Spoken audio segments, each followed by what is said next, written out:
Good morning 11th class. हम political science का जो लेसन करने जा रहे हैं लेसन 11 था और लेसन का नाम है संविधान क्यों और कैसे। तो मैं इसकी आप लोगों को संक्षेप में थोड़ी डिटेल बताती हूँ। वैसे चैप्टर हम कर चुके हैं लेकिन रिवीजन के तौर पर मैं दोबारा इसको करवा रही हूँ। जो संविधान क्यों और कैसे। संविधान की आवश्यकता। प्रत्येक राज्य का अपना एक संविधान होता है। संविधान के बिना एक राज्य नहीं बल्कि अराजकता का शासन है। यानी संविधान के बिना किसका शासन होता है? किसी राज्य का शासन नहीं होता बल्कि अराजकता का शासन है। जो हमारा संविधान है, संविधान का निर्माण भारतीय संविधान सभा ने किया था। भारत के संविधान का निर्माण किसने किया? संविधान सभा ने किया था। और जो सर्वप्रथम संविधान सभा की मांग 1922 में महात्मा गांधी ने की थी। वन वर्ड क्वेश्चन साथ साथ हैं। सर्वप्रथम संविधान सभा की मांग किसने की थी? महात्मा गांधी ने की थी। कब की थी? 1922 में 1922 में की थी। कांग्रेस ने 1934 में संविधान सभा की स्थापना की मांग की। और कांग्रेस ने कब की? 1934 में। ठीक 1942 में क्रिप्स ने अपने सुझाव में उन सिद्धांतों का वर्णन किया जिसके अनुसार संविधान सभा की स्थापना होनी थी। क्रिप्स ने कब किया उन सुझावों का वर्णन? 1942 में, जिसमें किसकी 1934 में 1942 में क्रिप्स ने अपने सुझाव का वर्णन किया था जिसमें संविधान की स्थापना होनी थी। कैबिनेट मिशन तथा संविधान सभा 1946 में कैबिनेट मिशन ने संविधान सभा की रचना का विस्तृत वर्णन किया। किसने? कैबिनेट मिशन ने संविधान सभा की रचना का विस्तृत वर्णन किया। संविधान की सभा की रचना का दोष संविधान सभा प्रभुसत्ता संपन्न नहीं था। क्या था? जो संविधान सभा प्रभुसत्ता संपन्न नहीं थी। संविधान का चुनाव जुलाई 1946 में कब हुआ? जुलाई 1946 में संविधान सभा का चुनाव हुआ। संविधान सभा का चुनाव जुलाई 1946 में हुआ था। और जो भारत का विभाजन वो 15 अगस्त 1947 में हुआ। भारत का विभाजन कब हुआ था? 15 अगस्त 1947 में भारत स्वतंत्र हुआ। संविधान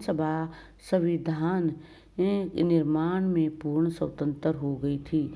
यानी संविधान सभा ने जो संविधान तैयार करना था स्वतंत्रता के बाद वो पूर्ण रूप से स्वतंत्र संविधान बनाने में पूर्ण रूप से स्वतंत्र हो गई थी। फिर जब संविधान बन रहा था तो मसौदा समिति के जो अध्यक्ष थे डॉक्टर B.R. अम्बेडकर। मसौदा समिति के अध्यक्ष डॉक्टर B.R. अम्बेडकर में 7 सदस्यों की एक मसौदा समिति की नियुक्ति की गई। कितने सदस्य थे मसौदा समिति में? 7 सदस्यों की एक मसौदा समिति की नियुक्ति की गई। संविधान का जो अंतिम अधिवेशन है वो 24 जनवरी 1950 को संविधान सभा का अंतिम अधिवेशन हुआ था। संविधान सभा का अंतिम अधिवेशन को कब हुआ था? 24 जनवरी 1950 को संविधान सभा का अंतिम अधिवेशन हुआ था। भारत सरकार अंतिम अधिवेशन हुआ और 26 जनवरी 1950 को संविधान लागू किया गया। कब लागू किया गया? 26 जनवरी 1950 को। भारतीय सरकार अधिनियम 1935 का भारतीय संविधान पर गहरा प्रभाव पड़ा। कि कौन से का? अधिनियम 1935 का भारतीय संविधान पर गहरा प्रभाव पड़ा। ब्रिटिश संविधान से संसदीय शासन प्रणाली, एकीकृत न्यायिक व्यवस्था, एकीकृत नौकरशाही तथा एकहरी नागरिकता को ग्रहण किया गया। ये कहाँ से? ब्रिटेन। ये जो चीज़ें यहाँ लिखी हुई हैं जैसे एकीकृत न्यायिक की व्यवस्था, एकीकृत नौकरशाही तथा एकहरी नागरिकता, ये ब्रिटिश संविधान से संसदीय प्रणाली से ग्रहण किया गया।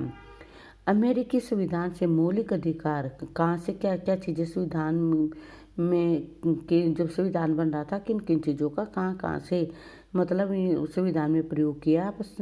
जैसे अमेरिकन संविधान का मौलिक अधिकार, सुप्रीम कोर्ट की शक्तियाँ तथा उपराष्ट्रपति का पद ग्रहण किया गया। और जो आयरलैंड के संविधान से भारतीय संविधान निर्माताओं ने राजनीति के निर्देशक सिद्धांतों को लिया गया।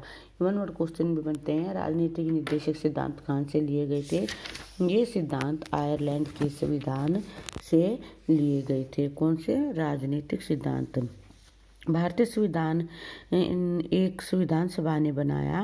राष्ट्रीय आंदोलन के समय भारत में एक महत्वपूर्ण मांग ये थी कि संविधान का निर्माण ब्रिटिश संसद द्वारा नहीं बल्कि भारतीय प्रतिनिधियों द्वारा ही किया जाए। और ये अब हम एक बार पढ़ चुके हैं, इसमें कुछ मेन पॉइंट दोबारा रिपीट हो रहे हैं। 1922 में संविधान सभा की सबसे पहले मांग महात्मा गांधी ने की थी और 1924 में ये कांग्रेस ने की थी और 1926 में पंडित जवाहरलाल नेहरू ने संविधान सभा का समर्थन किया था। तो ये 1937 में केंद्रीय तथा प्रांतीय विधानमंडलों में कांग्रेस सदस्यों ने संविधान सभा की मांग की, परंतु ब्रिटिश सरकार ने इस ओर ध्यान नहीं दिया था। मुस्लिम लीग के नेता मिस्टर जिन्ना दिसंबर 1939 में कांग्रेस संविधान सभा की मांग का विरोध किया था, जो क्रिप्स योजना तथा संविधान सभा थी। जब जापान ने भारत की सीमा पर हमला कर दिया तो ब्रिटिश सरकार ने भारतीयों को संतुष्ट करने के लिए 1942 में सर क्रिप्स को भारत भेजा। क्रिप्स ने अपनी योजना में उन सिद्धांतों का वर्णन किया जिसके अनुसार संविधान सभा की स्थापना होनी थी। क्रिप्स योजना में संविधान सभा के संबंध में निम्नलिखित सुझाव ये थे। भारतीय संघ की स्थापना संविधान के आधार पर की जाएगी, जिसका निर्माण संविधान सभा द्वारा किया जाएगा। संविधान सभा का निर्माण युद्ध के पश्चात किया जाएगा। उस टाइम में क्या था, कोई ऐसी घटना थी जो मतलब कि उसके पश्चात ही संविधान सभा का निर्माण किया जाएगा। संविधान सभा ने कुछ सदस्यों का चुनाव प्रांतीय विधानसभा की ओर से किया गया और कुछ सदस्यों को भारतीय रियासतों के राजा नियुक्त करेंगे। संविधान सभा द्वारा बनाए गए संविधान को ब्रिटिश सरकार तभी स्वीकृत करेगी जब उसमें देखो उन प्रांतों तथा रियासतों को संविधान द्वारा तैयार किए संशोधन को स्वीकार नहीं करेंगे। भारतीय संघ से अलग रहने का अधिकार होगा। ऐसे प्रांतों रियासतों को कुछ समय पश्चात संघ में सम्मिलित होने का अधिकार होगा। जो प्रांत रियासतों से बाहर हैं उनके भारतीय संघ के समान दर्जा दिया जाएगा। संविधान सभा एक समझौते द्वारा यह विश्वास ब्रिटिश सरकार को दे देगी कि वह अल्पसंख्यकों के हितों की रक्षा ठीक ढंग से करेगी। क्रिप्स योजना के अंतर्गत संविधान सभा का प्रस्तुत किया गया ढांचा बहुत ही दोषपूर्ण था। फिर इसमें कैबिनेट मिशन की हम कुछ बातें पढ़ चुके थे, तो आपने ये लेसन डीपली अपनी उससे बुक से रीड करना है और इसमें बहुत सारा संविधान रिलेटेड मटेरियल दिया गया है। बुक से आप अच्छी तरह पढ़िए। मैं एक और वीडियो डालूंगी, उसमें इसके लेसन के बारे में काफ़ी कुछ चर्चा की जाएगी।